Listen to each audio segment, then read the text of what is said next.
नमस्कार दोस्तों, स्वागत है आप सभी का मेरे YouTube चैनल सिविल पॉइंट पे। चलिए आज हम अपने जो revise by short note series चल रही है उसमें हाइड्रोलॉजी का मैं चैप्टर 1 ख़त्म कर चुका हूँ, सीरीज़ का लेक्चर 1 एंड लेक्चर 2 पे लेके आया हूँ। चलिए अपन इसमें आगे बढ़ते हैं। इसमें सबसे पहले अपन पढ़ेंगे evapotranspiration is measured by. Evapotranspiration में दो चीज़ें होती है, एक तो ट्रांसपिरेशन होता है, एक इवेपोरेशन होता है। ट्रांसपिरेशन डे लाइट में होता है और इवेपोरेशन ऑल टाइम होता है, डे और नाइट दोनों में। ठीक है, ये ध्यान रखिएगा आप। और इवेपो ट्रांसपिरेशन को मेज़रमेंट अपन करते हैं। सबसे पहला है लाइसीमीटर, ये याद रखना। लाइसीमीटर ये लैब मेथड है, उसका फील्ड प्लॉट है और ये इम्पॉर्टेंट है, ये याद रखना। पेनम इक्वेशन, तो पेनम इक्वेशन किस पे वर्क करती है? ये वर्क करती है energy balance and mass transfer approach. ये जो ये हाईलाइट किया हुआ है ये इम्पोर्टेंट है इस इक्वेशन के लिए, याद रखिएगा। और फिर अगली है ब्लेनी क्रेडल इक्वेशन, एम्पेरिकल होती है। ठीक है, अब कुछ नोट्स हैं, आप इनको याद रखिए, एज इट इज़ पेपर में आएंगे ये। Isopleth, imaginary line joining same evapotranspiration is called isopleth. ठीक है, stilling well is provided in float gauge. Float gauge में अपन क्या प्रोवाइड करेंगे? Stilling well to nullify the effect of oscillation in water. ठीक है, ऑसिलेशन ऑफ वाटर के effect को कम करने के लिए अपन क्या करेंगे? स्टिलिंग वेल करेंगे। क्या करते हैं, पानी अपना आ रहा है, अगर यहाँ पे मैं उसका गेज मेज़र करना है, अगर मैं यहाँ कर दूँ तो पानी की जो लहरें आएंगी इसकी गेज का डिफरेंस आएगा। तो क्या करते हैं अपन, एक बेसिन प्रोवाइड कर देते हैं जहाँ पे पानी यहाँ की लहरों का इसके पानी के बेसिन में नहीं आएगा, और यहाँ पे अपना क्या बोलते हैं ऑसिलेशन से ये अपन फ्लोट गेज अपन ने यहाँ प्रोवाइड कर दिया, तो ये हो जाएगा स्टिलिंग बेसिन, ये हो गया फ्लोट गेज। ठीक है, तो ये इसमें छोटा सा चीज़ है, याद रखिए। अब आगे अपन आते हैं। ये जो आइसो हाइट है उनको आइसो प्लूप भी बोलते हैं। स्ट्रीम वेलोसिटी का मेजरमेंट अपन किससे करते हैं? करंट मीटर से। V equal to a n s plus b. ठीक है, एन एस क्या है? एन एस है रोटेशन पर सेकेंड। ये जो पर सेकेंड है ये याद रखना, पेपर में पर सेकेंड बच्चे भूल जाते हैं, एन एस अपन को पर सेकेंड में देना याद रखना है। ठीक है, a equal to n s plus b होता है। और यहाँ पे जो करंट मीटर अपने दो टाइप के होते हैं, एक तो हॉरिजॉन्टल एक्सिस और वर्टिकल एक्सिस। हॉरिजॉन्टल एक्सिस में क्या होगा? ये इंक्लाइंड फ्लो के लिए भी यूज़ कर सकते हैं, वर्टिकल एक्सिस इंक्लाइंड फ्लो के लिए यूज़ नहीं करेंगे। इसमें जो कैलिब्रेशन होगा वो टोइंग टैंक के द्वारा डन होगा। Average velocity and OCF can be find by, चार मेथड है इसकी। सबसे पहला है 1 पॉइंट मेथड, फिर है 2 पॉइंट मेथड। तो 1 पॉइंट मेथड में शैलो स्ट्रीम के लिए v average 0.6, v of 0.6 y होता है। ठीक है, और ये शैलो स्ट्रीम है, और वाइड स्ट्रीम हो तो बी ऑफ 0.5 वाई होता है। यहाँ 0.6 या 0.5 है। 2 पॉइंट मेथड में क्या होता है? डीप स्ट्रीम होता है, तो एवरेजिंग करते हैं, 0.2 प्लस 0.8 बाई 2 वी एवरेज, याद रखिएगा। और फ्लड सिचुएशन हो तो वी इक्वल टू के एस इंटू वी एस होता है। और के एस की वैल्यू 0.85 से 0.95, ये अलग अलग वेरी करती है। वेडिंग क्या होता है? Process of velocity find in stream shallow by current meter. Important है, याद रखना। ये जो चारों ये हैं ये इंपॉर्टेंट है, याद रखिएगा। अब ये जो आपका ये है equation, v equal to a n s plus b. B one होता है a n s one plus b, v two होता है a n s two plus b. A और बी अपन को फाइंड आउट करना है यहाँ पे एग्जाम में, और बी ए और बी मिल जाएगा तो वी अपन इसमें निकालेंगे, और एन एस को क्या करना है, अपन को डिवाइड लगाना है इसमें, याद रखिएगा। ठीक है, अब ये तो हो गया अपना मेज़रमेंट, किसका हो गया? वेलोसिटी का। अब आते हैं डिस्चार्ज पे। डिस्चार्ज का सबसे पहला है, कौन सा है पहला? Area velocity. ये मेंस के लिए इंपॉर्टेंट है, आपको पढ़ने की ज़रूरत नहीं है, इसलिए आप छोड़ दीजिएगा। स्लोप एरिया मेथड है, ये याद रखना आपको प्री के लिए। Law of conservation of energy for fluid, उस पर डिपेंडेंट होता है ये। ठीक है, बर्नौली इक्वेशन कहते हैं इसको। और slope area method unsteady stream flow के लिए होता है। डाइल्यूशन मेथड क्या होता है? स्टेडी फ्लो के लिए। देखो डाइल्यूट करोगे तो अपना फ्लो कैसा होना चाहिए? स्टीड होना चाहिए, याद हो गया। स्लोप एरिया क्या होता है? अनस्टेडी, क्योंकि स्लोपिंग होगा तो अनस्टेडी रहेगा। तो डाइल्यूशन में क्या करेंगे? देखिए ये मेरी रिवर आ रही है पूरी, यहाँ पे मेरा यहाँ की कंसंट्रेशन सी है, वेलोस यहाँ पे डिस्चार्ज है क्यू। एक स्ट्रीम और मिल रही है, इसकी कंसंट्रेशन सी डैश है और ये है क्यू डैश। तो आगे जाके जब ये मिक्सिंग एरिया हो जाएगा, इसको मिक्सिंग लेंथ बोलेंगे। तो मिक्सिंग क्या क्या बनेगा? क्यू प्लस क्यू डैश और सी डबल डैश। ठीक है, ये सिंपल चीज़ें याद रखिए। और इसमें क्या है, अब आप देख सकते हैं, तो सी और क्यू है यहाँ पे, तो सी इंटू क्यू और यहाँ पे क्या है सी इंटू क्यू डैश, दोनों को ऐड करोगे c dash q dash plus c into q और c double dash q plus q dash. ठीक है, सिंपल इक्वेशन है, आप डायरेक्ट बना लेंगे। और आगे अपन आते हैं मूविंग बोर्ड मेथड पे। मूविंग बोर्ड मेथड क्या है? Moving board method wide stream के लिए सूटेबल है, इतना याद रखना है प्री के लिए, ये मैं प्री का पढ़ा रहा हूँ, मेंस के लिए नहीं है ये। इनफिल्ट्रेशन अगला आता है। इनफिल्ट्रेशन क्या होता है?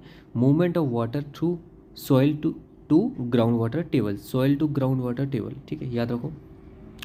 अब ये बहुत इंपॉर्टेंट है, डेफिनेशन याद रखिए। एफ टी क्या होता है हॉटन इक्वेशन में? F f plus f i minus f f into e to the power minus k into T.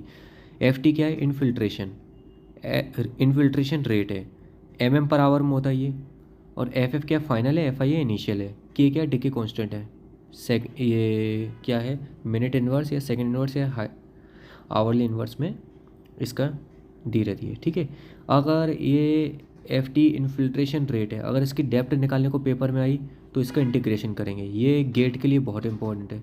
ठीक है, फाइंड एक्स क्या होता है? Rainfall rate above which rainfall volume equal to run off volume. Important लगा लेना, इस पर star mark कर लेना, इंपॉर्टेंट है। ठीक है, फाइंड एक्स कैसे निकालते हैं ये सब चीज़ आपको आती होंगी, मुझे बताने की ज़रूरत नहीं है। डब्ल्यू इंडेक्स क्या होता है? डब्ल्यू इंडेक्स और फाइंड एक्स बराबर ही होता है, याद रखो। Find X greater than equal to W index, तो सॉल्व करने के लिए अपन दोनों को बराबर मानते हैं। R minus Q minus losses upon time, it is called W index. ठीक है, इंपॉर्टेंट याद रखो, सिंपल चीज़ है। टॉप पे देख लेते हैं। एनीमोमीटर का अपन यूज़ कहाँ करेंगे? विंड स्पीड में। रेंज सिलोमीटर को कहाँ करेंगे? इन्फिल्ट्रेशन में। Hygrometer humidity of air, important लगाना, तीनों पेपर में एज इट इज डेफिनेशन आएंगे, आप भूल जाओगे। आइसोक्रोन क्या होता है? इमेजिनरी लाइन होती है। Equal time of travel in catchment. ठीक है, maximum possible discharge from small catchment area is independent of duration of rain. ये देखिए टॉप पे जो मैं लिख रहा हूँ, ये प्रीवियस ईयर के क्वेश्चन है ईएससी के, ये मैं इनको टॉप पे एज इट इज़ लिखा हुआ है, तो आप इनको एज इट इज़ ही याद रखिए, क्योंकि पेपर में आपको ये नहीं पूछेगा इसका ये क्यों है, आप कुछ चीज़ आपको एज इट इज़ याद रखिए। ठीक है, अब आगे अपन आते हैं। आगे है हाइड्रोग्राफ, वेरी वेरी इंपॉर्टेंट, पूरे हाइड्रोलॉजी का सबसे इंपॉर्टेंट पार्ट है ये। Graphical variation between discharge versus time, ये ना जाने कितनी बार पीएससी एई में आ चुका है, जितनी बार भी हुए हर बार ये क्वेश्चन ज़रूर मिलता है, याद रखिएगा। वैलिड कब तक है ये? 2 किलोमीटर से लेके 5,000 किलोमीटर स्क्वायर तक। ठीक है, और इससे ज़्यादा पे वैलिड क्यों नहीं है? क्योंकि यूनिफॉर्मली डिस्ट्रीब्यूट नहीं होती रेनफॉल इससे ज़्यादा। ठीक है, और किरपिच इक्वेशन क्या होती है? टीसी इन हाइड्रोग्राफ, टीसी निकालने के लिए किरपिच इक्वेशन का यूज़ करेंगे, तो इसका फॉर्मूला क्या होता है? ये होता है, आप याद रखिए, मिक्सिंग लेंथ उसमें ली जाती है। अब आगे आते हैं। हाइड्रोग्राफ इनफाइनाइट प्लॉट किए जा सकते हैं। राइजिंग लिम, ये देखो इसमें 2 लिम आती हैं, ये इंपॉर्टेंट है, this one and this one, समझना। ये अपनी ग्राफ है, ये टॉप पॉइंट है, इसको क्यूपी हो जाएगा यहाँ का। ठीक है, ये क्यूपी हो गया। अब ये जो है इसके ऊपर ये जो आ रहा है, ये this one, this is called base flow. ये यहाँ से लेके यहाँ तक जो टाइम आ रहा है वो टीबी है, बेस टाइम। ये आ रहा है अपना क्या है? डिस्चार्ज है। ठीक है, ये क्या है? ये रिप्रेजेंटेशन होता है, ये लैग टाइम है टीएल, ये टीआर ड्यूरेशन दी हुई है। तो ये जो राइजिंग लिम है, राइजिंग लिम कब तक होगी? कैचमेंट और रेनफॉल पे डिपेंडेंट होगी। फॉलिंग लिम किस पे होगी? कैचमेंट पे। अब आज समझना ऐसा क्यों होता है? राइजिंग हो रहा है मतलब बारिश अपना हो रही है, सिंपल चीज़ समझ लो। अब यहाँ ये मैक्सिमम सेचुरेशन आ गई, सेचुरेशन कम होगा तो मतलब इसका मतलब क्या? रेनफॉल बंद हो गई है, तो रेनफॉल पे डिपेंडेंट फॉलिंग लिम नहीं होगी। पेपर के लिए याद रखना, फॉलिंग लिम किस पे डिपेंडेंट होगी? केवल एरिया पे, कैचमेंट एरिया पे। ठीक है, ये इसकी प्रोपोर्शनल होती है। फॉर्म फैक्टर क्या होता है? WBY/L को फॉर्म फैक्टर बोलेंगे। कॉम्पैक्टनेस कोफिशिएंट क्या होता है? Parameter of basin upon parameter of circular. ठीक है, ये याद रखो। अब ये इंपॉर्टेंट है नोट, क्या होता है अगर आप जैसे ये ग्राफ है, ग्राफ का अगर आप ये बढ़ाओगे, टाइम बढ़ाओगे, ये वाला एरिया बढ़ाओगे, तो ये हाइट क्या हो जाएगी? कम हो जाएगी। इसका मतलब क्या? टी भी बढ़ेगा तो क्यू पी क्या हो जाएगा? कम हो जाएगा, क्योंकि क्यू पी क्या, ये देखिए यहाँ टॉप पॉइंट है, क्योंकि जैसे ही ये हैगा इससे आपको समझ आ गया होगा। ठीक है, सिंपल चीज़ है, कोई इसमें इतना ध्यान देने वाली बात नहीं है, आप कर लीजिएगा। अब आगे अपन आते हैं स्ट्रीम डेंसिटी, ये इंपॉर्टेंट है दोनों, ये 3 डेफिनेशन है, तीनों इंपॉर्टेंट है। क्या है? इस पे स्टार लगा लो पहले तो, तीनों इंपॉर्टेंट है, तीनों कन्फ्यूजिंग है। Stream density, number of stream per unit area is called stream density. अब अगला आ गया drainage density, total length of drain upon area is called drainage density. Drainage coefficient, depth of water drained from area. तीनों definition important है और तीनों definition आप paper में भूलोगे क्योंकि तीनों सिमिलर हैं, एक जैसी। Stream density, drainage density, drainage coefficient, ठीक है। तो आपको तीनों याद रखनी है, तीनों एज इट इज। अगला आता है रन ऑफ। रन ऑफ क्या होगा, direct run off plus base flow, इन दोनों को ऐड करोगे तो अपना टोटल रन ऑफ होगा। इसको SCS-CN मेथड से निकालते हैं, ये फॉर्मूला याद रखना, पेपर में आएगा। Q बराबर होता है P-0.2S whole square upon P plus 0.8S, ठीक है। यहाँ पे S क्या है, 25400 अपॉन CN-1। CN क्या है, CN एक नंबर है, P के प्रेसिपिटेशन है, और ये जो वैल्यू होगी वो mm में अपन को सारी पुट करनी है। ये एम्पेरिकल फॉर्मूला है तो वैल्यू आपको mm में करनी है, ये नहीं कि आप मीटर में रख दो। एम्पेरिकल फॉर्मूला याद रखिएगा, ठीक है। Determination of direct run of, direct run of के लिए सबसे पहला ये देख लीजिए, समझ लीजिए, ये मेरा ग्राफ है, टाइम क्यू के बीच में ये हैगा। तो ये जो ग्राफ होगा जिसमें बेस फ्लो ऐड होगा उसको फ्लड हाइड्रोग्राफ बोलेंगे। अगर फ्लड हाइड्रोग्राफ में मैं बेस फ्लो माइनस कर दूंगा डिस वन, तो मेरा डायरेक्ट रन ऑफ हाइड्रोग्राफ मिल जाएगा, ठीक है। क्या करना है, फ्लड हाइड्रोग्राफ में से अगर मैं ये वाला ये चीज़ हटा दूँ तो मेरा ग्राफ बन जाएगा, डायरेक्ट रन ऑफ आ जाएगा अगर आप इसमें ऐसे करेंगे, ठीक है। क्या करना है, फ्लड हाइड्रोग्राफ में आप बेस फ्लो हटा दोगे, बेस फ्लो, तो अपना ये जो ग्राफ बनेगा वो बनेगा डायरेक्ट रन ऑफ। इसके लिए फॉर्मूला होता है 0.36 समेशन OT अपॉन ए, ये इसकी यूनिट है रिस्पेक्टिव, याद रखना, ठीक है। एग्ज़ाम के लिए क्या याद रखना, ये वेरी वेरी इंपॉर्टेंट है, ये ES में हर साल इसका क्वेश्चन आता है। क्या करना है, आप तो केवल सिंपल चीज़ समझ लो, 1/2 Q into t equal to area upon into N/100। ऐसे ही कैसे याद रखेंगे, आप तो यूनिट अप्रोच देख लो, यहाँ की यूनिट मीटर क्यूब आनी चाहिए और यहाँ की यूनिट मीटर क्यूब आनी चाहिए, ठीक है। वॉल्यूम को अपन इक्वल कर रहे हैं तो मीटर क्यूब कैसे आएगी, एरिया इंटू N/100। N की यूनिट रहेगी मीटर, सेंटीमीटर, जो भी है आप देख लीजिएगा पेपर में। और क्यूब ही किस में आता है, न्यूटन पर, वो सॉरी मीटर क्यूब पर सेकंड। पर सेकंड में टी का मल्टीप्लाई कर दो, सेकंड से सेकंड कट जाएगा तो आपका मीटर क्यूब बचेगा, तो मीटर क्यूब बराबर मीटर क्यूब। तो इससे आप याद रखना ये 1/2 क्यों आया, क्योंकि अपन इसका मान के चलते हैं ये ट्रायंगुलर मान के चलते हैं, ठीक है। दिस वन मान के चलेंगे तो आपको याद हो जाएंगी चीज़, याद रखिए, सिंपल चीज़ है। आगे अपन आते हैं, यूनिट हाइड्रोग्राफ क्या है, direct run of for 1 centimetre rainfall. मतलब ये जो डायरेक्ट रन ऑफ है इसका n सेंटीमीटर रेनफॉल है, अगर इसको n को उठा के मैं 1 कर दूँ, it is called direct run of. को क्या बोलेंगे, इसको unit hydrograph. Time invariant and linear respond होता है, ये वेरी वेरी इंपॉर्टेंट है, याद रखना, इसकी एक बहुत इंपॉर्टेंट एजम्पशन है, time invariant and linear respond. ये शर्मन ने दिया था, ये भी पेपर में पूछता है, ठीक है। अब आप अपन आगे आते हैं, चलिए इसको छोड़ दीजिए, आप देख लीजिएगा अगर आपको समझना हो तो। इंस्टेंटेनियस हाइड्रोग्राफ क्या होगा, यूनिट हाइड्रोग्राफ, स्मॉल ड्यूरेशन हो और मैक्सिमम इंटेंसिटी हो, थ्योरेटिकल एनालिसिस के लिए यूज़ करते हैं, क्लार्क एंड नैश मॉडल होता है ये, याद रखिए। एस हाइड्रोग्राफ क्या है, कंटिन्यूस रेनफॉल है इनफाइनाइट पीरियड के लिए। ये जो छोटी छोटी चीज़ें रखी हैं आप इनको अच्छे से करिएगा क्योंकि मैंने पॉइंट टू पॉइंट लिखा, यही पेपर में आएंगी। एस हाइड्रोग्राफ का फॉर्मूला याद रखना है 2.77 A/T, किलोमीटर स्क्वायर अपॉन, यहाँ पे आवरली होता है। ये एम्पेरिकल फॉर्मूला नहीं, आप इसको जब ड्राइव करेंगे तो आप कर लीजिएगा, ये यूनिट मैच करेंगे तो आपको यही आ जाएगा, ठीक है। Unit hydrograph can also be obtain by iterative method based on Bernard approach, Collin method बोलते हैं, ये इंपॉर्टेंट है, ये ES में आ चुका है और PSC और व्यापम में इसके आने के चांस हैं। ये एस कर्व अपना ऐसे बनता है इनफाइनाइट का, ठीक है। और सिंथेटिक यूनिट हाइड्रोग्राफ स्नाइडर ने दिया है, याद रखना है। अब आगे अपन आते हैं फ्लड पे। फ्लड में क्या है, रेशनल मेथड है, 1/36 K into P into A, याद रखिए। स्मॉल एरिया के लिए यूज़ करते हैं, 50 किलोमीटर स्क्वायर से कम एरिया हो तो अपन इसको यूज़ करेंगे, ठीक है। अगला है डिकेन मेथड। डिकेन में याद रखो A की 3/4 होता है, राइफ्स में होता है A की 2/3, इसमें यही इंपॉर्टेंट है। और ये दिस वन, ये PSC AE 2016 में ये क्वेश्चन आ चुका है, आप देख लीजिएगा प्रीवियस ईयर पेपर में। तो केवल उन्होंने क्या किया था, फॉर्मूला ही पूछा है, तो फॉर्मूला ही आपको याद रखना है।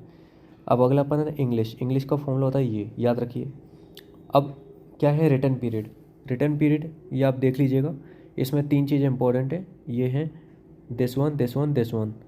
ठीक है, क्या है, कैलिफोर्निया इक्वेशन की होती है टी बराबर एन अपॉन एम होता है। वेबल इक्वेशन की होती है टी बराबर n plus one upon m होता है। हाजन इक्वेशन क्या होती है, हेजन इक्वेशन क्या होती है, देखिए हाजन इक्वेशन होती है टी बराबर एन अपॉन एम माइनस 0.5। अब ये टी क्या है, टी रिटर्न पीरियड है। इसको कैसे निकालेंगे, देखिए समझ लीजिए, क्यू की वैल्यू मेरी दी है 35, 86, 90, 48, 62, मान लो 50 दी है, तो टी इनके लिए क्या होगा, टी क्या होगा, कैसे निकालेंगे रिटर्न पीरियड इनका, अगर डिस्चार्ज दिया है तो इनको क्या करेंगे, ये जो क्यू दिया है आपका डिस्चार्ज, इसको आप है ना डिसेंडिंग ऑर्डर में लगा दो। सबसे मैक्सिमम वैल्यू से डिसेंडिंग ऑर्डर में अपन ने लगा दिया, और रैंक 1 2 3 4 से अपन इसको कर दें, तो टी बराबर एन अपॉन एम होता है। ये एन है, ये एम है, तो एन कितना है यहाँ पे टोटल, इक्वल टू 6, 1 2 3 4 5 6, ठीक है। और एम क्या है रिस्पेक्टिव, ये आ जाएगा, तो 6/1, 6, इसके लिए 6/2, इसके लिए 6/3, इसके लिए 6/4, ये रिस्पेक्टिव टी आ गया। तो पी क्या हो जाएगा, प्रोबेबिलिटी 1/t, ठीक है, याद रखो। इसको बोलेंगे एक्सीडेंस प्रोबेबिलिटी। तो नॉन एक्सीडेंस क्या हो जाएगा, 1 - p, याद रखो, सिंपल चीज़ है। रिलायबिलिटी क्या होगा, इंपॉर्टेंट लगाना, पेपर में आएगा दोनों, reliability and risk at least once होता है, 1 - 1 - p की पावर n, 1 - p की पावर n, दिस वन, ठीक है। आगे अपन आते हैं थ्योरेटिकल मेथड है, क्या है यहाँ पे हाइड्रोलॉजिकल डेटा निकालने के लिए एक्स टी बराबर एक्स बार प्लस के टी इंटू सिग्मा। यहाँ पे के टी क्या है, के टी का वैल्यू है y t minus y n bar, y t minus y n bar upon s n, k t होता है यहाँ पे ये। तो यहाँ पे वाई टी क्या होगा, -ln T upon T minus one, ठीक है। इसको लगा लेना, वेरी वेरी इंपॉर्टेंट। ये पेपर में बहुत बार पूछ चुका है और बच्चे इस क्वेश्चन को करते हैं गलत। रिड्यूस वेरिएट बोलते हैं इसको, वाई टी को, -ln T upon T minus one. यही पेपर में न जाने कितनी बार पूछा है, एल एन को लॉग रिप्लेस कर देगा, T upon T minus one को ऊपर नीचे कर देगा, माइनस हटा देगा, ये पूछेगा, आपको ये वैल्यू याद रखनी है, ठीक है। और ये जो इनकी स्टैंडर्ड इनफाइनाइट सैम्पल साइज़ के लिए वाई एन बार और एस एन की होती है स्टैंडर्ड वैल्यू, ये आपको याद रखनी है, ठीक है। इसको गम्बल्स एंड चाउ मेथड बोलते हैं। तो इससे कॉन्फिडेंस लिमिट क्या आएगी, x t minus f c into a c minus plus आती है, ठीक है, याद रखिए। ए सी क्या है यहाँ पे, दिस, ये प्रोबेबिलिटी एरर है, तो प्रोबेबिलिटी एरर हो गया। अब उसके बाद एफ सी अपन कैसे निकालेंगे, सी है कॉन्फिडेंस इंटरवल, 68 है तो 1, 92 है तो 2, इसके बीच में आएगा तो इंटरपोलेशन से निकालेंगे। फ्लड राउटिंग अपना आता है, एटेन्यूएशन क्या होगा, reduction in value off peak in discharge, ठीक है, याद रखो। आगे आते हैं, ये 2 टाइप से अपन करते हैं, hydrological routing and hydraulic routing. Hydrologic routing क्या होता है, कंटिन्यूटी इक्वेशन पे बेस्ड होता है। हाइड्रोलॉजिक किस पे होता है, कंटिन्यूटी एंड मोमेंटम। और कंटिन्यूटी इक्वेशन से चैनल राउटिंग के लिए है और रिजर्वियर राउटिंग के लिए है। स्टोरेज होगा वो इनफ्लो एंड आउटफ्लो दोनों का फंक्शन रहेगा चैनल में, रिजर्वायर में केवल आउटफ्लो करेगा, ठीक है। ये पेपर में आता है, याद रखना, भूलना नहीं।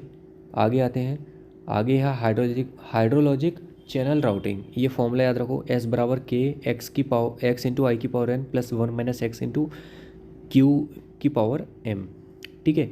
यहाँ पे अगर एम को मैं 1 रख दूंगा इस इक्वेशन में, तो ये मेरी इक्वेशन बनेगी। इसको मस्किंघम इक्वेशन बोलते हैं, ये एग्ज़ाम के लिए इंपॉर्टेंट है, डायरेक्ट पूछेगा, ठीक है।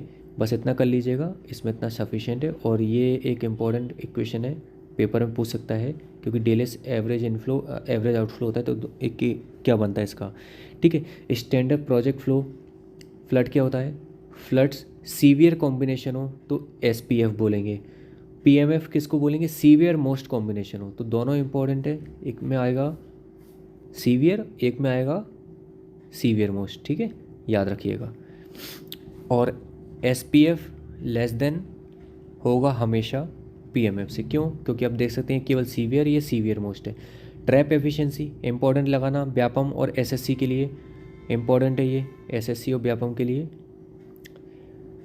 ट्रैप एफिशिएंसी क्या होता है, कैपेसिटी ऑन इनफ्लो, ये एज के इन्वर्सली प्रोपोर्शनल होता है। पीएमएफ क्या होता है, ये फॉर्मूला आपको डायरेक्ट याद रखना है, ये पेपर में आ चुका है, ठीक है। ये ड्यूरेशन आवर सेंटीमीटर, ये क्वेश्चन पूछा गया था कि इसकी जो यूनिट है, ये फॉर्मूला उन्होंने पेपर में दिया था, ये पूछा था इसमें जो पीएम है और डी है ये इनकी यूनिट क्या होती हैं, तो आपको याद रखनी है, ठीक है।